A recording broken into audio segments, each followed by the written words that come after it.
احنا من ذلينا صهيون ومجوس، ما نخاف نشب ولك ما للعمه، والله جاء اليوم نيرانك تذوب. احنا من ذلينا صهيون ومجوس، ما نخاف نشب ولك ما للعمه، والله جاء اليوم نيرانك تزول. ويا جيش امريكا هاي الحاسمه، ساحه الاحرار ساحه التحرير متوحده الصفوف، والبطولات كتبتها الملحمه، لا حماة الدار حي على الجهاد.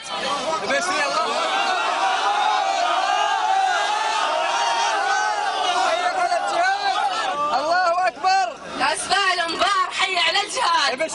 ما تخوفنا الفلول الغاشمه، 39 هزه تلابيب وذولا 5 مخبطين وشرذمه.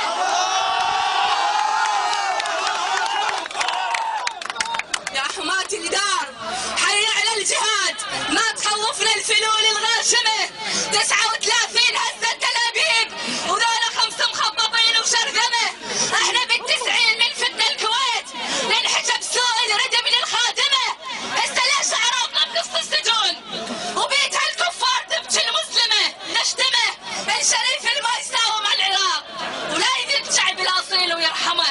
احنا ارض الانبياء ال40 واحنا قاعد ضمة ابن فاطمه، احنا تاريخ وحضاره الصانعين، شلون تحكمنا النفوس الظالمه، احنا جندك يا محمد قادمين.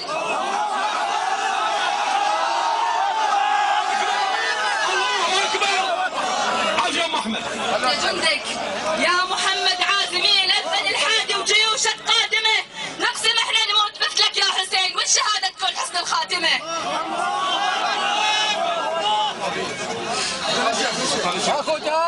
اخوتها بنت الموصل كل احنا عدعانات، بنت الموصل كل احنا عدعانات، بنت الموصل كل احنا عدعانات، بنت الموصل كل احنا عدعانات، بنت الموصل كل احنا عدعانات، بنت الموصل.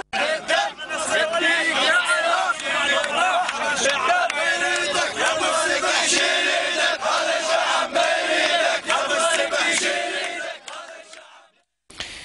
أهلا بكم أعزائي المشاهدين من جديد. طبعا توقفنا مع هذا الفيديو للشاعرة سميراء من ساحة التحرير في الرمادي، وهي مثال العراقية الماجدة التي تسطر أمجاد بلدها، وكذلك تبث الحماسة في نفوس المتظاهرين من الأخوة العراقيين الموجودين سواء في هذه الساحة أو في بقية ساحات العراق. معنا سيد أحمد من الموصل.